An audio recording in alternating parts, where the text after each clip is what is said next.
Hotel சுவையில் creamy masala பட்டாணி பன்னீர் gravy எப்படி செய்கிறதுன்னு பார்க்க போகிறோம். ஹலோ வியூவர்ஸ், வணக்கம். Welcome to tickling taste. பட்டாணியும் பன்னீரும் சேர்த்து ஒரு அருமையான சைட் டிஷ், சப்பாத்தி, நான், புலாவ் இது எல்லாத்துக்கும் சாப்பிட்ற மாதிரியான ஒரு கிரேவி ரெசிபி தான் பார்க்க போகிறோம். வானலில் 4 டேபிள் ஸ்பூன் அளவுக்கு ஆயில் சேர்த்துக்கணும். 3 பெரிய வெங்காயம் ரஃபாக சாப் பண்ணிவிட்டு 1 நிமிஷம் அளவுக்கு ஃபுல் ஃப்ளேமில் வச்சு வதக்கணும்.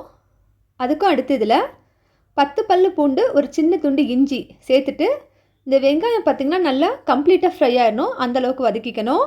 ரெஸ்டாரண்ட்ஸில் கொடுக்கக்கூடிய அதே டேஸ்ட்டில் இன்றைக்கி இந்த கிரேவி எப்படி செய்கிறதுன்னு பார்த்துட்ருக்கோம். தக்காளி மீடியம் சைஸ் 4, முந்திரி பருப்பு 8லேருந்து 10 சேர்த்துட்டு தக்காளி நல்லா மசிகிற அளவுக்கு இதை லோ ஃப்ளேமில் வச்சு வதக்கிக்கணும். தக்காளி நல்லா வதங்கினதுக்கப்புறம் கம்ப்ளீட்டாக ஆறுனதுக்கப்புறமே இதை மிக்ஸி ஜாரில் சேர்த்து நல்லா ஃபைன் பேஸ்ட்டாக அரைச்சி எடுத்துக்கணுங்க. பாருங்கள், இந்த மாதிரி ஒரு கன்சிஸ்டன்சியும் இந்த மாதிரி பேஸ்ட் நல்லா ஃபைனாகவும் இருக்கணும். அதுக்கும் அடுத்து ஒரு வானலில் 3 டேபிள் ஸ்பூன் அளவுக்கு ஆயில் சேர்த்துட்டு சின்ன துண்டு பட்டை, 2 கிராம்பு, 2 ஏலக்காய், ஒரு பிரியாணி இலை சின்னதாக சேர்த்துக்கணும். பிரியாணி இலை இது எல்லாத்தையும் ஒரு தடவை மிக்ஸ் பண்ணி விட்டுட்டு இதில் இப்போ மஞ்சத்தூள் 1/2 டீஸ்பூன், மிளகாய்த்தூள் 1/4 டீஸ்பூன், மல்லித்தூள் 1 டேபிள் ஸ்பூன் அளவுக்கு சேர்த்துக்கணும். ஜீரகப்பொடி 1/2 டீஸ்பூன் சேர்த்துட்டு இது எல்லாத்தையும் நல்லா எண்ணெயிலே மிக்ஸ் பண்ணி வதக்கிக்கணும். மசாலாத்தூள் போடும்போது அடுப்பை ஆஃப் பண்ணிடுங்க. திரும்பி மசாலாத்தூள்லாம் போட்டதுக்கு அப்புறமே அடுப்பை ஆன் பண்ணிவிட்டு ஜஸ்ட்டு ஒரு மிக்ஸ் கொடுத்துட்டு அதுக்கப்புறம் ஏற்கனவே அரைச்சி வச்சுருக்க பேஸ்ட்டை சேர்த்துக்கணும். கொஞ்சம் மிக்ஸி ஜார் அலசி தண்ணி ஒரு 1/4 கிளாஸ் அளவுக்கு ஊற்றிக்கணும்.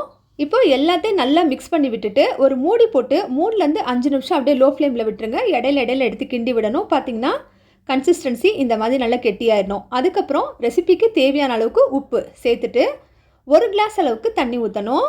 இந்த நார்த் இந்தியன் கிரேவிஸ்லாம் எப்போவுமே எப்படி செய்யணும் அப்படின்னாக்க நல்லா வதக்கி விட்டுட்டு அதுக்கப்புறம் தண்ணி ஊற்றணும். அப்போ தான் பார்த்திங்கன்னா இந்த கிரேவி ரொம்ப டேஸ்ட்டாக இருக்கும், நமக்கு ஹோட்டலில் கொடுக்கக்கூடிய சுவை கிடைக்கும்.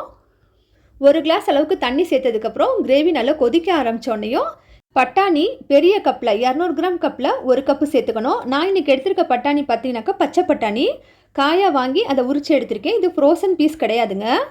ஏன்னா இப்போ பட்டாணி சீசன் இருக்கனால நம்ம இந்த மாதிரி சீசனில் தான் இந்த பட்டாணி சாப்பிட முடியும். அதுக்காக இந்த ரெசிபி கூட இன்றைக்கி நான் சொல்லியிருக்கேன்.